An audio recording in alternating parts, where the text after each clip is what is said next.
Hi, my name's Daniel. I'm from Transport Trailer Sales. I'm going to be showing you around your 2018 Jayco JAYFLIGHT 29 RKS.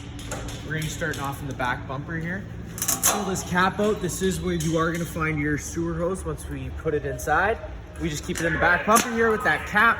We've got the hole for it to vent. That way it doesn't stink up the inside of the unit. Right here at the back corner, you do have your power cord. It is just a standard 30 amp plug-in. This does extend. I mean, I do believe it is about 15 feet long when fully extended. You can buy extension cords from us if you were to want to have any longer of a cord. Most campsites do have this plug-in. You can just plug right on in. We also do include a 15 amp park adapter. So that way, if you have the unit at home and you just want to run your fridge, you could do so. Just keep it in mind, you are going down to 15 amps of power. So you won't be able to run something like your air conditioner. Right up from there, you do have your cable satellite inlet. And right here, as well as all four corners of the unit, you are going to find stabilizer jacks. We include the tool that hooks, it's essentially a socket end, just connects right onto here. Turn it counterclockwise to bring it up, clockwise to bring it down. Once these do touch the ground, just give it maybe an 1/8 or a 1/4 of a turn just to firm it up, and that's just going to take any bounce or sway you see we have in the unit right now. On this side, we do have your gray water, one of your gray water valves right here. I'm going to show you further up where the outlet is, but that is just one of your gray valves that you do have to empty right there. Further up ahead, you will see you have your sewer outlet. If you just give that a turn and just take note of those ears there. Those two ears are your sewer hose are gonna have those two same ears. They just line up with the knobs on the outlet. You give it that turn, firms it up. You will notice that you do have another gray tank here, another gray valve here. That is for a second holding tank. And this is your black tank valve. You are always gonna wanna empty your black tank first. That way you're just rinsing out some of that dirty water with the gray behind it. Further up here, you do have a exterior shower. The unit should come with a key like this. It just goes into the slot. You turn that, you open it up. You do have a extendable shower head as well as hot and cold water. If we're not using it, just closing it up. You do have a black tank flush here. The way that works is when you have your sewer hooked up and your black tank open, you just hook up your water hose to this little connection here, turn on the water. It's just gonna rinse out any debris that's stuck in the tank and kind of rinse out that smell. So let's say you go to your monitor panel and it's empty, but it's still reading. There's still a reading. It's just something stuck on the probes. So you just gotta give her a little flush and that should help cure that. Right here is where we have our city water connection. So if you're at a campsite with service, you can just plug a water hose right up to here. No need to run your water pump, and you have water running through the unit. At the front here, you do have just another stabilizer jack. And inside here is just some more storage.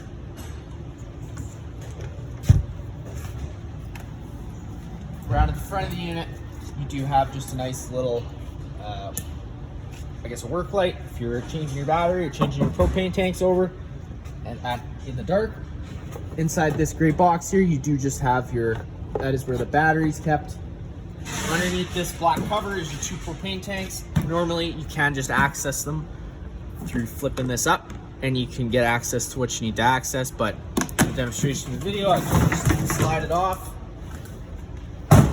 Right at the front of the tank here, you will notice we do have a little selector valve. So with the selector valve pointed this way, you're going to be running off this tank.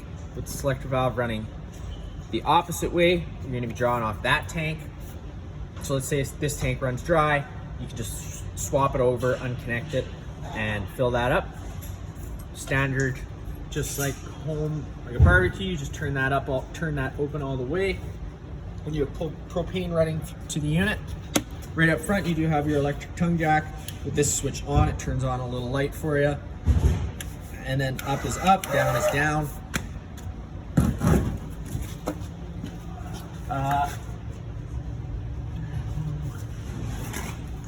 Inside this compartment here, you do have just a little bit more storage.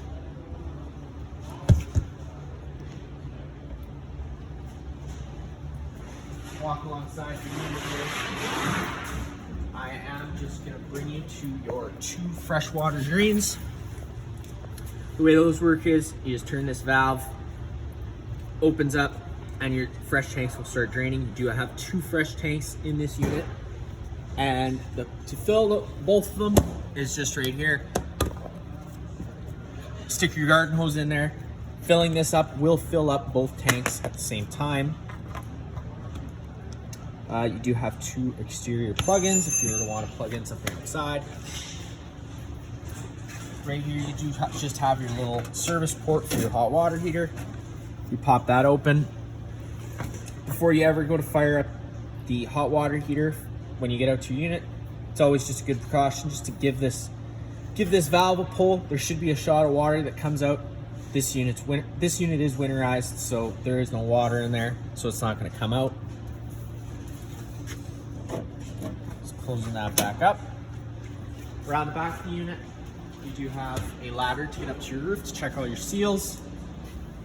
And right here is your vent for your range hood above your stove. So the old owner did put this little netting up here, maybe just keep critters out.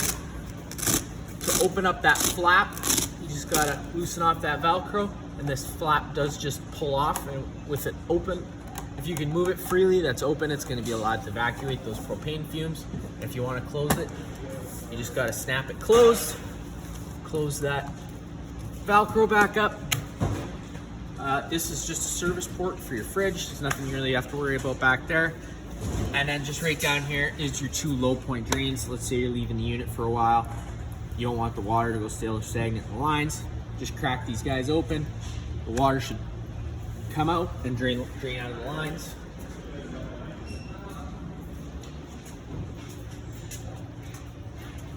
You get inside, you just do have this nice patio door.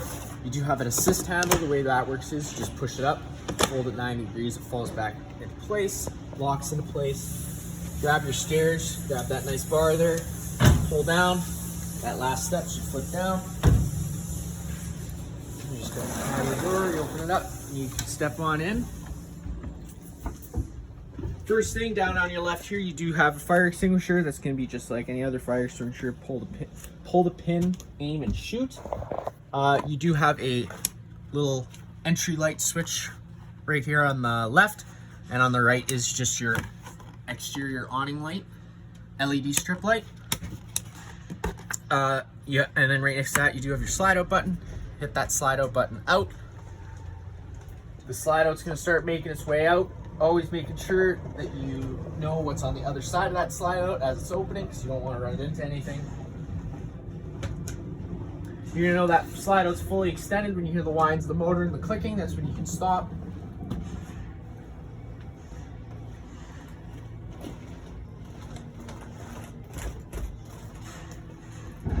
So there you go, you heard those clicks, you know it's fully extended.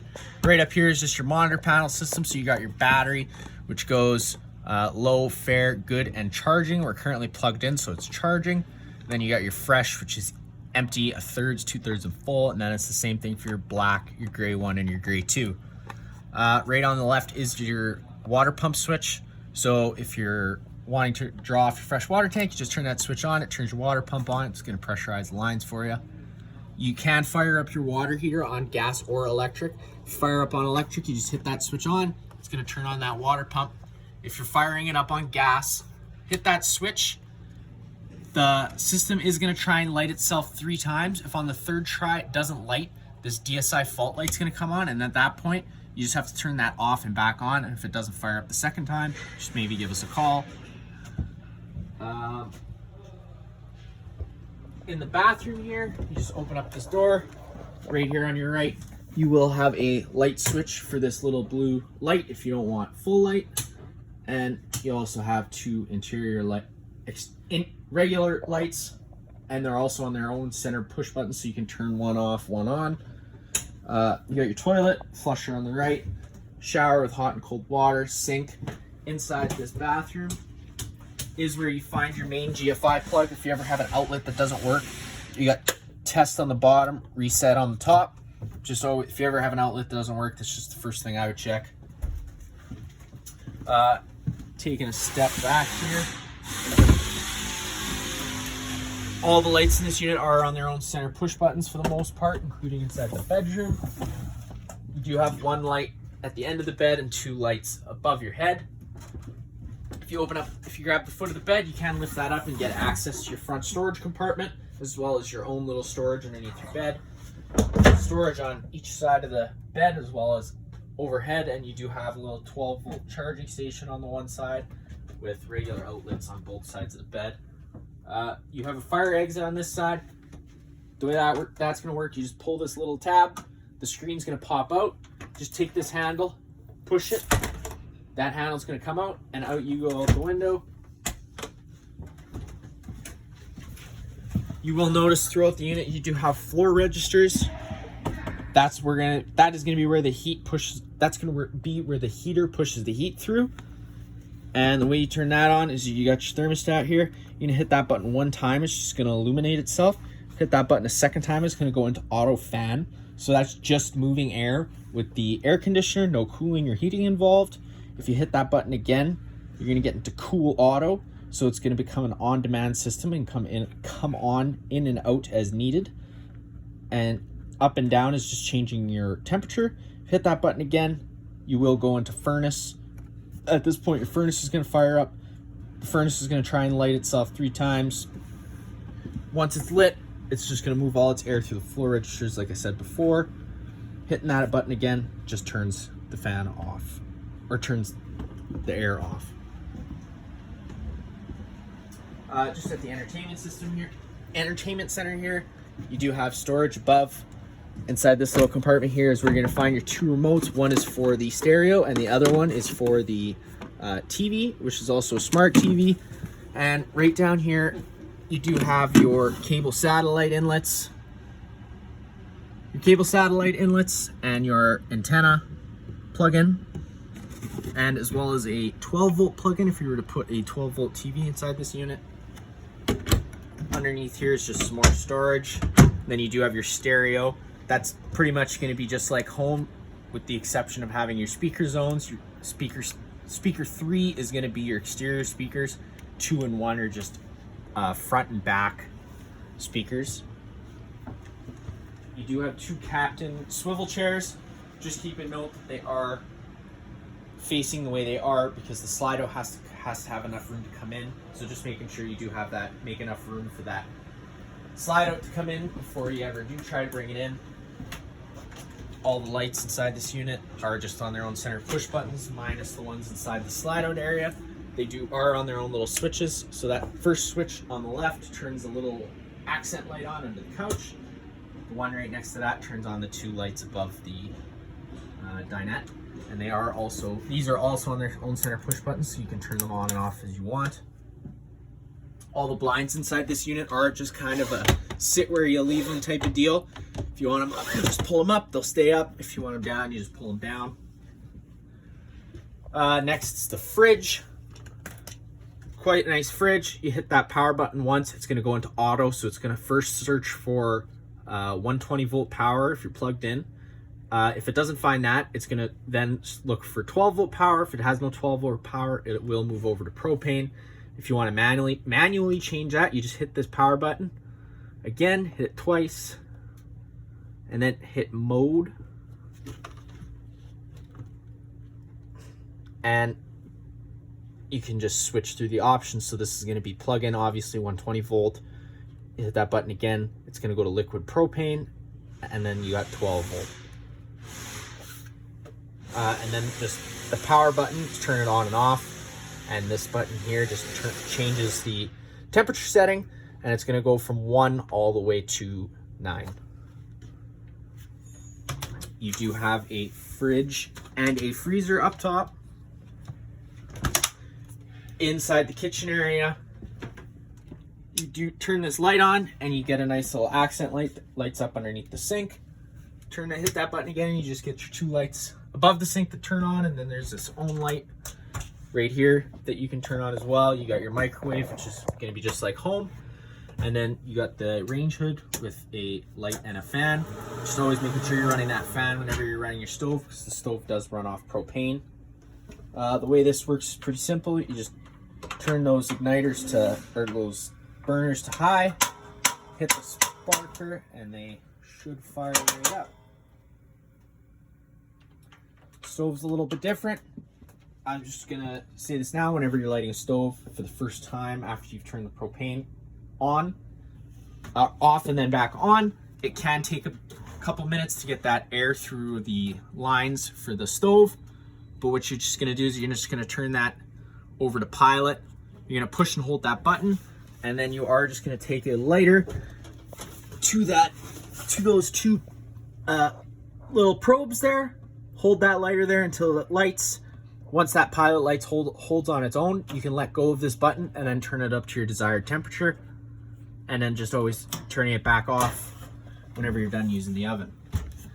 Underneath this cabinet here, in this cabinet here is where you're going to get access to your hot water heater, where those bypass valves are for winterization. And underneath this sink is where the water pump is located, where it does have its own hose with a tube. Just turn that valve, stick the tube inside the pail of coolant, and you'll be on your way. Right here you do have your little fuse and breaker panels. Whenever a fuse pops, there should be a little red indicator light next to it telling you which one's popped.